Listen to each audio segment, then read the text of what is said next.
Sometimes you take something on and you feel there is no solution.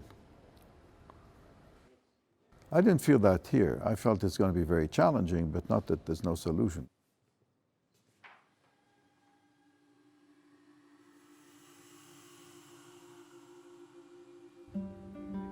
重庆来福士项目最高楼 T3N 塔楼今天完成全面封顶。这个被誉为国内首座横向摩天楼的地标性建筑，斥资240亿人民币，地点就选在重庆两江交汇的朝天门。When I came first time and I saw the site, I said, this is like the unbelievable site. I never realized how the GLing would come straight into the spot like that. It's where the city was born. I thought it was a very big responsibility. And that's where the idea of the buildings could give the feeling of sailboats. It's part of the river. It's almost like the project is the front of a ship that's moving the city forward.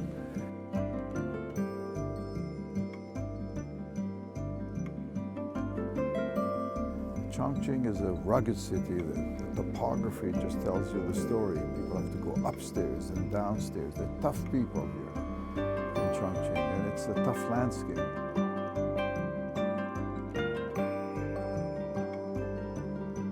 And because from the beginning of my career as an architect, I've been working in many countries. You know, my first building was in Canada. Within 3-4 years, I was building in Jerusalem and Israel. I built in developed countries, developing countries. And one of my strengths, I think, as an architect is that I learned from day one, immerse and understand the place. You need to understand what's important to people, how they live. You need to understand the limitations of the construction industry. You need to understand how to make an architecture that belongs in such a way that people feel that it belongs to them. Welcome, welcome, welcome.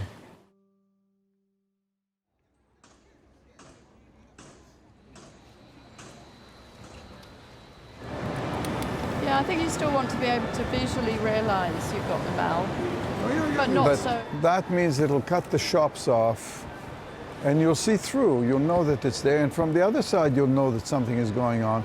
But this is too exposed. That transparency is not good.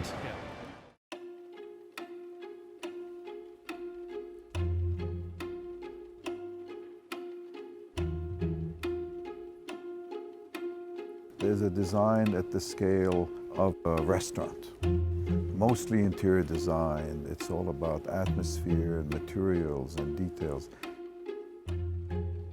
But when you design in the city, 1 million square meters, you're designing the life of the people who will work and live there.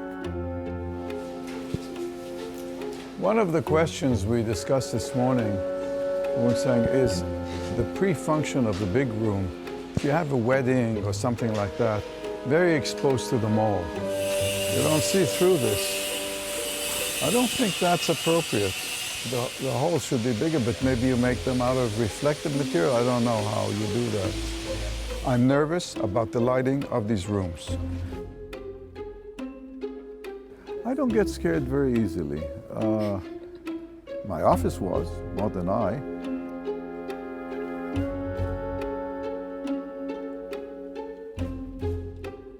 Chongqing's an incredibly interesting city. And when projects are coming of that scale, it all starts with dealing with the public.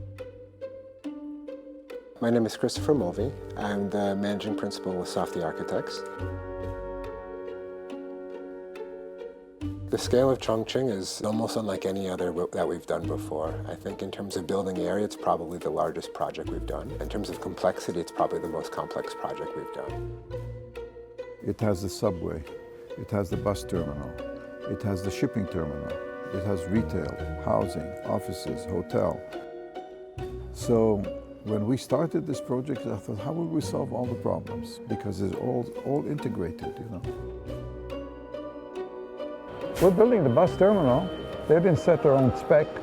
It's open to the public. It's part of the building. People are going to come down in the future. This is what we tended. That's what we tended. What does that mean? We tended paint? Yeah. Not adequate.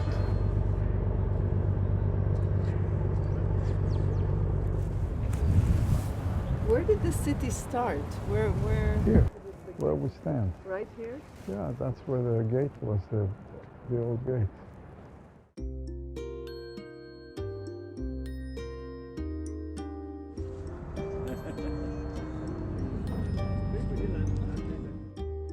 So I'd say complexity, and I'd also say, can you make a 1 million square meter project human, intimate? More urban issues arise, and it becomes more of how does this project sit within the city. I think Moshe was struck by how significant and important Chowtamen Plaza was, but how disconnected it was from the city. And I never really understood what Chowtamen Plaza was all about. During the construction, particularly like when the plaza was cut off, we had a lot of negative comments because they thought we were dominating or overshadowing this beautiful historic place in the city. We made a lot of modifications to help increase or improve the connection between the city and the plaza. The city is high, and then Chowtamen is low.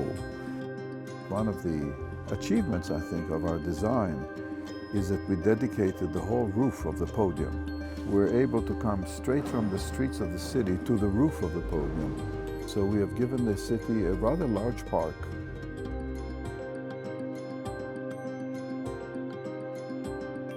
Well, I think the dilemma of architecture today is that more and more we are building in high density in big cities.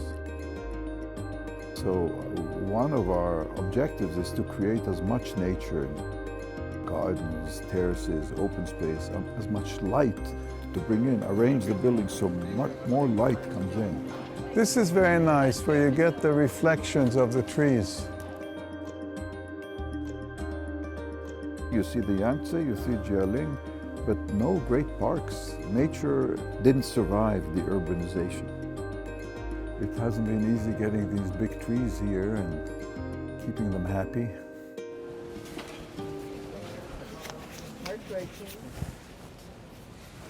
They're not going to survive. Easily washable.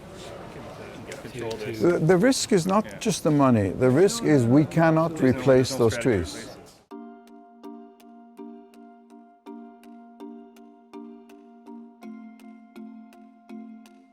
The first design was an open garden, but I came a few times, it was foggy, it was cold. Then I came at summer, it was very hot.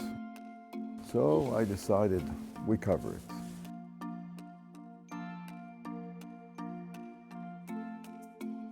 Can you tell us about the evolution between Maria Bay and Rafah City? Well, I think it's similar in the concept of trying to create vertical and horizontal activity in the city. But it's very different in its details because Singapore is tropical and has no winds, there's no seasons. Yeah. And Chongqing has seasons, and it's cold, and it's hot, and it's foggy. So because of that, architecture tends to be different, but the principle is the same. Skyscrapers go this way, vertically. And what we did here with the conservatory is we put one skyscraper horizontal. And there's other advantages. You're connecting one tower to the other, not just on the ground, but also in the air. So I think in the future we will have many vertical and many horizontal skyscrapers. And this is just a hint of what's possible.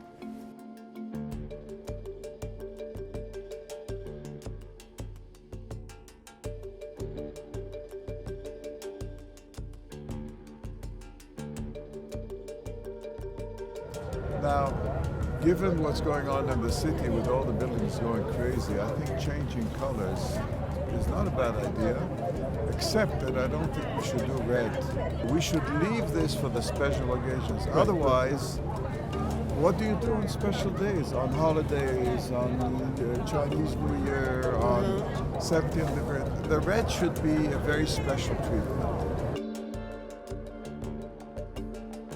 It's very dangerous to look into the future too far. If you asked me in 1973, when I came to China for the first time, what would be in China in 50 years, I would have never imagined what we have come to see. So there are many variables which we should be humble enough to realize that we do not know. But we do know some things. The problem of architecture today is the mega projects in the mega cities. The architect is the advocate of the people who are going to live and work in a building. He is their voice.